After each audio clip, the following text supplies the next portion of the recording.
Story time of how I burned down my entire house when I was 8 years old. So basically, we had so many candles in the house, I guess just because my mom was obsessed with candles. I was also obsessed with fire. So every time I seen the candle, I would put my finger in the fire.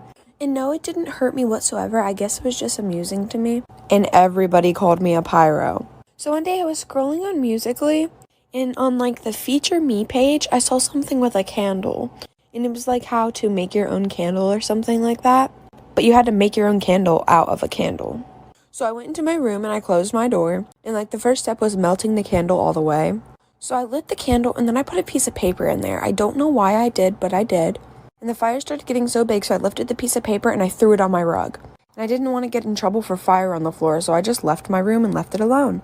And I kid you not, just a couple minutes later, I hear the smoke detector going off. And my older brother screaming. I'm running out of time for part 2. Part 2 of how I burned down my entire house at just 8 years old. So continuing on with the story, after I hear the smoke alarms going off and my brother screaming, I knew exactly what I did. And I blamed it all on my brother. And to this day, they still think it's my brother. Even though it was in my room, but my family believed whatever I said. Anyways, the whole back side of the house was on fire, and we all rush out of the house. And of course, my mom takes care of it. I'm pretty sure she called 911. Well, duh. Sadly, our 2 cats, 2 bunnies, and 4 hamsters were in the house. And our bird, but our bird was getting ready to pass anyways. I'm not sure how, but the house caught on fire so quickly, and the entire thing just blew up into flames. There might have been something else that the fire triggered to make it more big, I guess. I don't really know how to word that. But we ended up raising enough money to move to a different house because we lost every single one of our belongings. When the house burned down, there was only one wall standing, and it was the wall of pictures of my grandma who passed 10 years ago. Time! So yesterday my friends and I all went to the fair, and there were 6 of us in total. And none of us wanted to have to worry about driving there and parking, so we just Ubered instead. So we left the fair around 11:15 and we walked to a nearby shopping center where the Uber picked us up about 10 minutes late. We ended up leaving at 11:30. We get in the Uber, the man says hello, and we head home the normal way. Everything's fine. And my parents don't like when I Uber, so they were tracking me on Life 360 from the moment I got in the car. After about 10 minutes in, I get a text from my mom, and it said, "Where are you?" I look up from my phone and I realize I have no idea where we are, and Ubers know their directions, they know how to take you home. We were 20 minutes out of the way. So I'm terrified. My mom's texting me nonstop, literally about to call the police. I'm gonna run out of time, but posting part 2 today. Okay, back to the Uber story.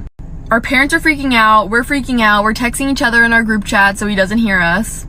Also, while this was all happening, he wasn't talking to us, but he had an earbud in, and he was talking to someone on the phone really quietly. It was super creepy. My mom starts calling me again, and he hears the ring. And one of my friends pulled up on her phone the directions to get home, which he also heard, so he knew that we thought something was off. After a little while longer, we finally know where we are, so we feel a little bit better. We were getting really close to the turn that goes into my friend's neighborhood, and we were thinking, if he doesn't make this turn, we're screwed. Thank goodness he makes a turn and we're back at my friend's house. But the scary thing is what if he was planning something, but since our phones were ringing and we had the GPS up, that he changed his mind? Because we were not going home. I still can't stop thinking about it. This is the one time Life 360 has come in handy. We're all safe now.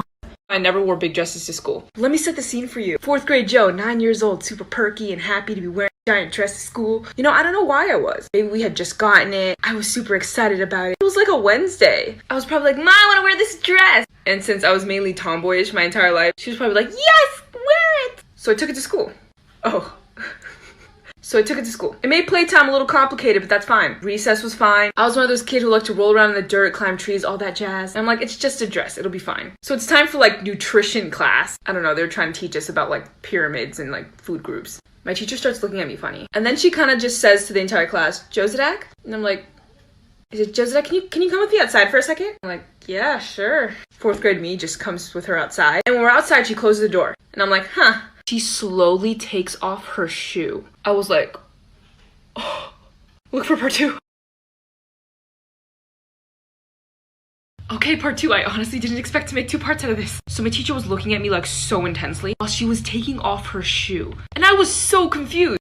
Miss whatever your name is, because I don't remember. What are you doing? And she goes, don't move. And I start But I do what she says. Like, she gets her shoe, she holds it up to here.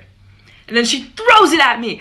And I literally jumped. She hit me in the bottom half of my dress. The shoe went flying. You know what else went flying? Right next to her shoe was the giantest spider I have ever seen in my life. I think it was a tarantula, which would have been fine because tarantulas are pretty much harmless. But at the time, both her and I were freaking out. She literally knocked the spider out. Her aim was so good. I'm actually amazed right now. She's like, oh my God, I saw that on your dress when you came in and I had to get it off. I was like, thank you. Yeah, I had no idea that was on there. I got hit by a car at work. Story time. So 2 weeks ago, I was at work, obviously, and I was getting trained. But they were training me in a different building. This building just so happened to be behind a grocery store. And during my lunch, I walked over to the grocery store to get a fork. To get to the store, I had to walk through the parking lot, just like you do for any store. As I was walking through the parking lot, I walked behind this parked car. I didn't realize that they were trying to back up, but they were. And then they backed up into me. It was honestly just a little tap, but it still hurted. So it was a young girl, and after she slightly taps me, she comes out of her car, hysterical, freaking out like, oh my God, are you okay? Like, do you have to go to the hospital? I'm so sorry. She was freaking out more than I was. To make her feel a little bit better, I was trying to joke around with her, and I was like, girl, I'm okay, I'm alive, you didn't finish the job. After I said that, it just made the situation worse. She just stared at me like I was crazy and said, you need help. And I was like, girl, I'm trying to make you feel better for hitting me. Like, actually, you know what? My neck actually hurts. I might just sue. Make her pockets hurt.